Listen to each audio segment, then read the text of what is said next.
common mistake a lot of do-it-yourself TV repairmen make when changing capacitors is they assume they can spot a bad capacitor by looking at it. A lot of times you will see a bad cap that's got a bulge on the top, but you can't always go by that. I've had plenty of capacitors that look absolutely flawless, and yet when you test them on the meter they check bad. So if you don't have a good capacitor checker, you're going to miss a lot of potential problems. The other thing I've seen guys do is they'll look at the PC board and they'll see this, what appears to be a glue-like substance that's oozing out of the capacitor. They'll look at the base of the board here. I don't know if the camera's picking that up. And they assume that comes from the capacitor. That doesn't necessarily come from the capacitor. A lot of times when the manufacturers make these boards, they actually use glue to hold the capacitor in place, and then they solder the leads. And that glue tends to brown over time, and it'll appear as though it's coming from the capacitor. So don't make that mistake. I'm sure a lot of people have unnecessarily replaced capacitors thinking they were bad. Another question I've often been asked is, can you use a different microfarad value? Well, you can, and if you're not a technician, it might not be something you want to guess at. Myself, I can look at a circuit. If I know what circuit the capacitor's in, I can sort of judge whether I can go up a few microfarads. What you can go up on safely is the voltage of the capacitor. In fact, I recommend if you've got a unit that you're working on and you know that the capacitor failed after only 1 year of use, and let's say it calls for a 25 volt capacitor, it's not going to hurt you to go up to a 50 volt capacitor if it'll fit in there. And it'll be a beefier capacitor, it'll last longer. So that's something I'd recommend, and I do it quite often. Another little trick, and this is something I learned from a friend. Hopefully he's right, I've been doing it for years and it's always worked. If you're in a pinch, let's say you need a capacitor that calls for a 200 microfarad capacitor at 25 volts. Maybe all you've got is a couple of 100 microfarad capacitors. You can put them in parallel like this, and it'll actually increase your microfarad value. So that's one thing to consider. On the other hand, you can hook them in series in this manner, and you're going to decrease their microfarad value. I believe it cuts it in half if you were to have two equal value capacitors, like two 100 microfarad capacitors. I think you end up with 50 microfarad in this manner. And this other trick I learned, it's how to make non-polarized capacitors. From what I was told, you can simply wire them up in this manner, the plus to plus or the minus to minus, and supposedly that makes a non-polarized capacitor. Again, I was taught this from somebody else, although I've been doing it for years and I've never had a problem, so I think it's probably something you can do without having any problems. As far as where you order your capacitors from, that's another major consideration. I used to think I could come out ahead by buying these discount capacitors, and they were just as good as any other capacitor, and I later found out that wasn't true. In fact, a lot of times I get these brand new capacitors back here, I'd put them on my capacitor meter, and I'd find out they had a problem.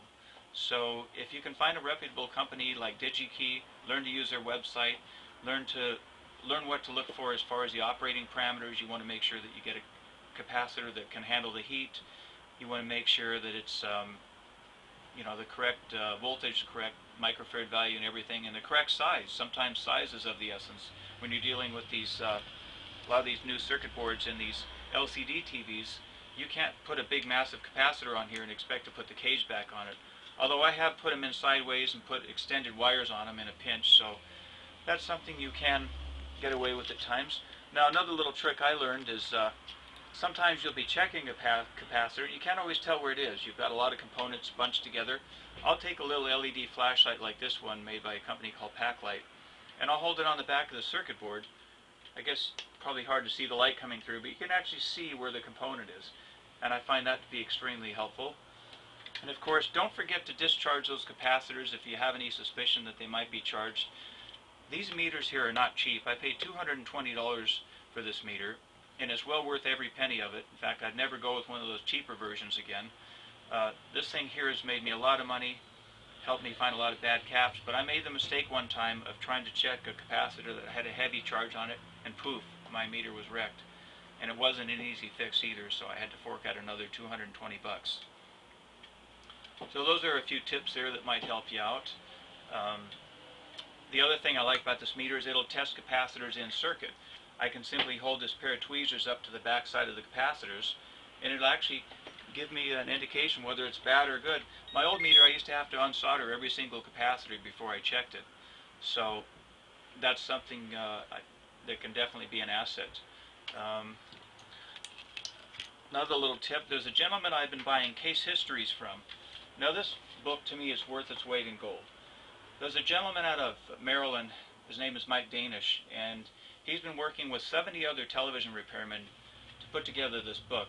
What they do is every time they work on a television set, they'll write down what they did to fix it.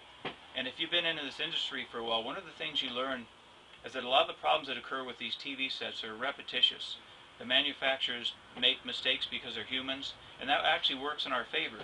So we'll find the same problem over and over. In fact, just a couple days ago, I looked up a Sony TV in this book, told me what to do. I didn't even have the schematic on it. It told me to place this regulator, this horizontal output transistor, a resistor, and a couple capacitors, and I was good to go. $150 for a $43 book. So I'm going to give this guy a plug. He's really saved my neck. Not only that, he allows people to call him on the telephone that are having problems, and that's worth a lot in itself. I remember calling Sony in the past, and to get technical support, they want big bucks for that. I had to pay $2.99 a minute to talk to their one technician.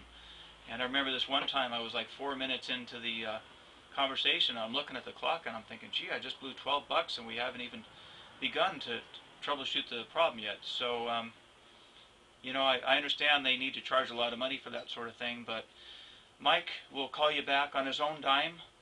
He must have one of those discount lines because that's got to be expensive to do that.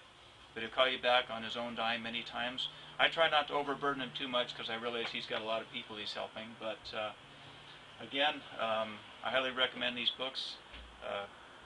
Check out my website. I'll tell you where to get them. In fact, he said if you tell him I sent you, he'll save you a couple bucks on shipping. So well worth it.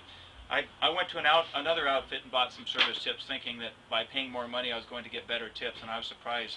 I paid $375 for these ones here, and I don't use these near as much as I've used Mike's tips. So anyway, hopefully some of the information I left you there is helpful. I'm going to try to put some more of these tips out there on the internet. This is a tough business and we definitely need the help of other people, so stay tuned or subscribe, and when I come up with a new video I'll put it out on the net there. Thanks for watching.